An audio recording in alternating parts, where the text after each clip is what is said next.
Quien no lucha contra el enemigo ni por la causa del pueblo es un traidor. Vender todo lo que la revolución ha conquistado para él y no lo defiende una casta militar. El pueblo ecuatoriano dijo basta a los gobiernos de la partidocracia. Le dijo basta a los banqueros ladrones.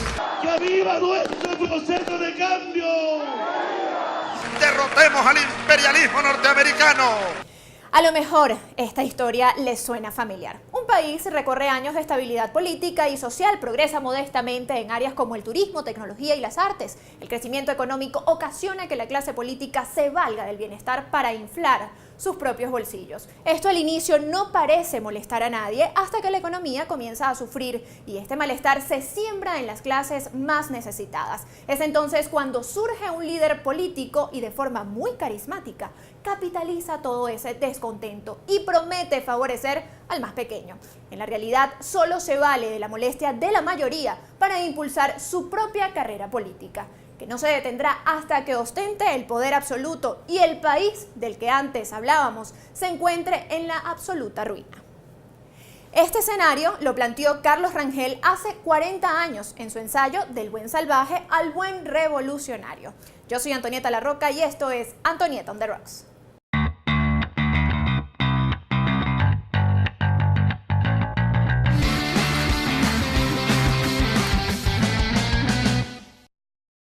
Cuando Rangel se sentó a escribir estas páginas, Venezuela era distinta. En los 70, Caracas era una ciudad de cultura. El país pasaba por un periodo de plenitud. Fueron los años de las becas Gran Mariscal de Ayacucho y la nacionalización del petróleo estaba a la vuelta de la esquina. En el 75, Rangel ya había sido embajador en 3 países distintos. Se había especializado en el periodismo de opinión en la Universidad de Nueva York y llevaba un programa de opinión matutino junto a su esposa Sofía Inver, la versión caraqueña de Andy Warhol. En medio del vertiginoso ascenso de Venezuela, escribe Del buen salvaje al buen revolucionario, interpretando que pese a la boyante situación que vivía Venezuela, nos esperaban tiempos difíciles. La conclusión a la que llegó Rangel es que el mundo estaba sufriendo un cambio que favorecía a los líderes que agravaron deliberadamente la lucha de clases para que una sociedad descontenta les entregara el poder. Latinoamérica estaba plagada de dictaduras. Fidel Castro y el Che Guevara eran ídolos pop y en todo el Caribe se llevaban a cabo luchas armadas en nombre de alguna revolución. Del buen salvaje al buen revolucionario observa un patrón. Analiza el caso de Puerto Rico, la historia de México y los presentes de Perú y Chile y encuentra la misma receta. Y luego se pregunta si esto ha pasado tantas veces, ¿cómo no se ha de repetir en Venezuela?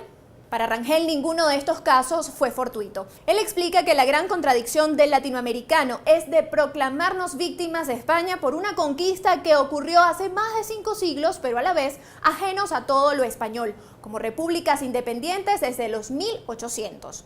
El libro hace referencia al mito del buen salvaje. Esta era una idea común dentro de los intelectuales europeos y se explica en historias como Tarzán. Básicamente quiere decir que un hombre criado en un ambiente primitivo no sufría de los malos hábitos de las sociedades modernas. Cuando Colón se encontró con el Nuevo Mundo, no solo creyó haber encontrado a Tarzán, sino a todos sus primos. El mito del buen salvaje, además de mito, fue la mentira fundacional sobre la cual se construyó América Latina. ¿Que Bolívar luchó por los derechos de los aborígenes? Pues no, luchó por deshacerse de los españoles. Según Rangel, esta tendencia a responsabilizar a otros por nuestros problemas no terminó con España. Durante buena parte del siglo XX se popularizó la idea de que el atraso de América Latina era un resultado del crecimiento de Estados Unidos y así nació el buen revolucionario. El marxismo promete la salvación, igual que Cristo, igual que el cristianismo, solo que, como el mismo Marx dijo, las cosas se dan por primera vez con grandiosidad, con altura, y la segunda vez como caricatura. El marxismo es una triste caricatura del cristianismo. Para muchos países y gobiernos, el buen revolucionario se convirtió en la verdad oficial y llenó la boca de muchas insurrecciones violentas. Sí, pero también campañas presidenciales cuyos líderes llegaron al poder a través del voto popular.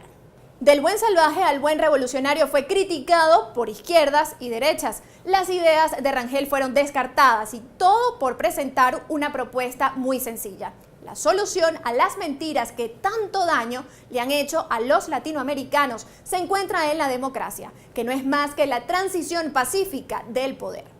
Hace 40 años los golpes de Estado, guerras civiles y alzamientos marxistas violentos sucedían todos los días, pero aún hoy en día es sorprendente vivir en Latinoamérica unas elecciones donde el bando perdedor no grite fraude, o que el presidente de un país no responsabilice por sus problemas a la derecha opresora. Solo una forma más de evadir la autocrítica que tanto nos merecemos. Carlos Rangel se suicidó en 1988, pero Venezuela fue testigo del futuro que él presagió: el surgimiento del populismo en el país y la destrucción que vino después. Venezuela transita por las peores crisis de su historia y es por eso que vale la pena rescatar ideas de pensadores como Rangel. Del buen salvaje al buen revolucionario contrasta nuestras promesas y deseos con lo que nos ha tocado vivir. Es un ensayo sobre asumir la responsabilidad por nuestro presente y nuestro futuro. Dejar de achacarle nuestros problemas a Mesías y potencias externas, tomar nuestro futuro y hacerlo nosotros mismos. Como dijo Aristides Calvani, quien también fue entrevistado por Carlos Rangel: solo el pueblo salva al pueblo. Yo soy Antonieta La Roca y esto fue Antonieta on the Rocks.